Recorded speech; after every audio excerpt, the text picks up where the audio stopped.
Assalamualaikum warahmatullahi wabarakatuh. Perkenalkan, saya Yasida Fianita dengan NIM 21042227. Saya berasal dari Universitas Negeri Padang. Jadi, pada pertemuan kali ini saya akan menjelaskan mengenai etika pada masyarakat informasi, peraturan perundang-undangan terkait penerapan SIM, Undang-Undang ITE, dan Undang-Undang KIP. Etika pada masyarakat informasi. Etika pada masyarakat informasi merujuk pada kaidah dan norma-norma yang mengatur perilaku dan interaksi individu dalam lingkungan digital.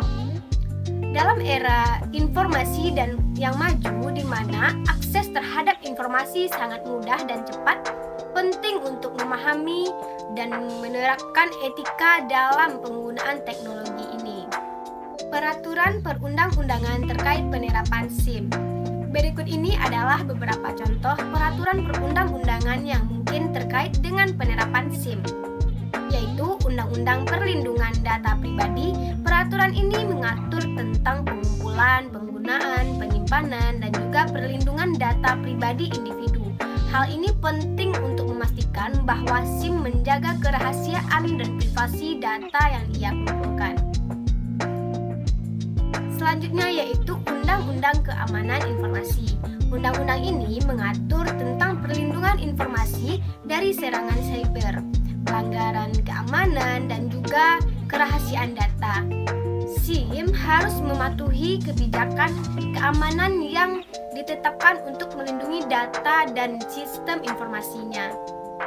Yang ketiga yaitu Peraturan Perlindungan Konsumen. Undang-undang ini melindungi hak-hak konsumen dalam hal pengumpulan dan juga penggunaan informasi pribadi mereka.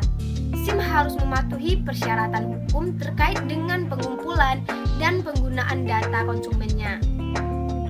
Yang keempat yaitu Peraturan Industri Spesifik. Beberapa industri memiliki peraturan khusus yang mengatur penerapan SIM. Misalnya, dalam sektor kesehatan, ada peraturan-peraturan HIPAA yang mengatur keamanan dan privasi data kesehatan mereka. Yang kelima yaitu Undang-Undang Perlindungan Konfidensialitas Bisnis.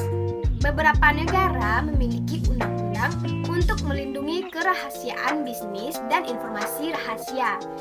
SIM dalam konteks ini harus memastikan bahwa informasi bisnis yang sensitif tetap dilindungi dan tidak diakses oleh pihak yang tidak berwenang. Yang keenam yaitu Peraturan Perlindungan Hak Kekayaan Intelektual. Jika SIM melibatkan penggunaan atau distribusi konten yang dilindungi hak cipta atau hak kekayaan intelektual lainnya, peraturan yang mengatur hak kekayaan intelektual harus diperhatikan. Hal ini meliputi hukum cipta, merek dagang, dan juga paten. Selanjutnya adalah Undang-Undang Informasi dan Transaksi Elektronik atau Undang-Undang ITE. Undang-Undang ITE adalah peraturan perundang-undangan yang mengatur penggunaan teknologi informasi dan transaksi elektronik. Undang-undang ini bertujuan untuk mengatur kegiatan elektronik dan perlindungan terhadap kejahatan komputer, serta memfasilitasi perdagangan elektronik yang aman. Beberapa aspek yang diatur oleh undang-undang ini meliputi yang pertama, kejahatan komputer. Undang-undang ITE mengatur tindakan kriminal yang terkait dengan penggunaan teknologi informasi seperti penipuan online, pencurian data, penyebaran virus komputer, dan serangan cyber lainnya.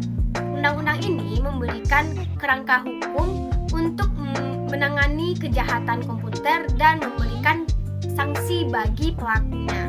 Kedua yaitu keamanan dan privasi. Undang-undang ITE juga mengatur perlindungan terhadap keamanan dan privasi dalam menggunakan teknologi informasi termasuk penyalahgunaan data pribadi, penyalahgunaan keamanan sistem komputer, dan juga pencurian identitas online. 3. Transaksi elektronik. Undang-undang ITE memberikan dasar hukum untuk transaksi elektronik yang sah seperti pembelian online, penggunaan tanda tangan elektronik, dan juga pengiriman dokumen elektronik. Undang-undang ini memberikan kepastian hukum bagi transaksi elektronik dan mempromosikan perdagangan elektronik yang aman. selanjutnya yaitu Undang-Undang Keterbukaan Informasi Publik atau Undang-Undang KIP.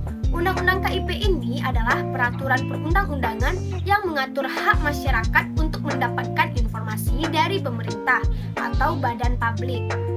Undang-undang ini bertujuan untuk mendorong transparansi dan akuntabilitas pemerintah dengan memberikan akses yang lebih luas kepada masyarakat terkait informasi publik. Beberapa aspek yang diatur oleh Undang-Undang KIP, yaitu yang pertama, hak akses informasi.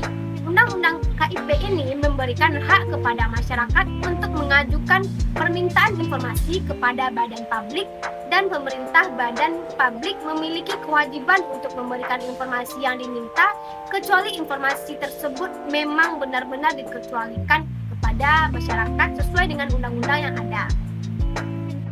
Yang kedua, proses permintaan informasi. Undang-Undang KIP mengatur proses dan mekanisme untuk mengajukan permintaan informasi, termasuk batas waktu respon dan mekanisme banding jika permintaan ditolak atau informasi tidak diberikan. Ketiga yaitu pengecualian informasi. Undang-Undang KIP juga menentukan beberapa jenis informasi yang dapat dikecualikan dari akses publik, seperti informasi yang berkaitan dengan keamanan nasional, privasi individual, dan juga informasi yang dianggap merugikan kepentingan publik. Keempat yaitu sanksi pelanggaran. Undang-Undang KIP ini mengatur sanksi atau konsekuensi bagi badan publik yang melanggar ketentuan undang-undang ini, termasuk pelanggaran terhadap akses informasi publik. Jadi, sekian hasil dari presentasi saya. Jika ada kata salah, saya mohon maaf. Saya akhiri dengan Assalamualaikum warahmatullahi wabarakatuh.